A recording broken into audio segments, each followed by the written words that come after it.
The roller bridge is incredibly humbling, but it is also an incredibly important skill.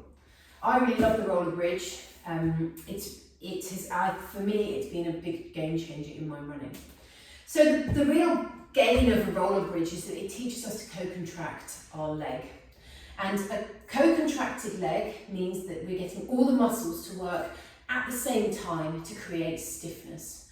Now that stiffness means we're going to minimise any problems around the knee, and it also is going to mean that we can change direction from landing down and propelling out much more efficiently.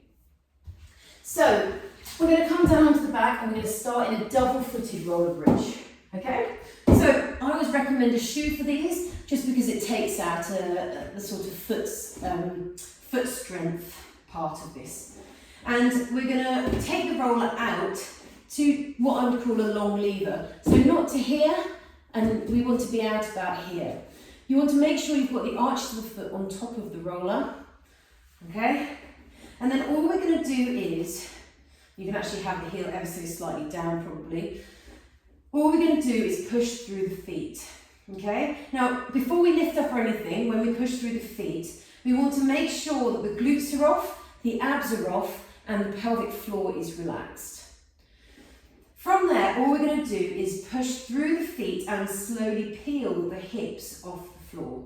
They don't need to come too high, but you should quite quickly start to feel your hamstrings kicking in.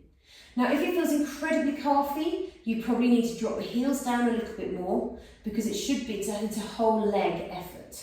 Okay, and we're not looking for calf in this particular variation.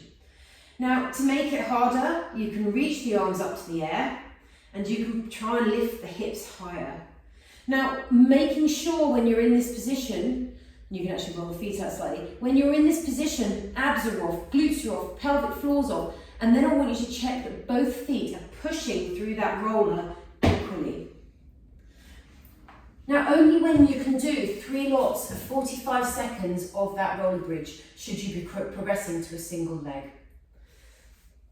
But now I'm going to take you through that single leg. Okay, so same as we did with the other, we set up on 2 feet, and then we roll the roller out. We're going to push up on 2 feet, and then when we're there, we're going to very slowly lift one of the feet up off the roller. Now I don't want the knee coming in, okay? I want the foot lift ever so slightly, and then we hold that position there. Now we don't want glute on, we don't want the pelvic floor on, and we don't want the abs on. We want to make sure that we're staying nice and relaxed and pushing really hard through that foot. We don't want the central nervous system to get all fired up. We just want to stay nice and relaxed and heavy and pushing hard through that foot.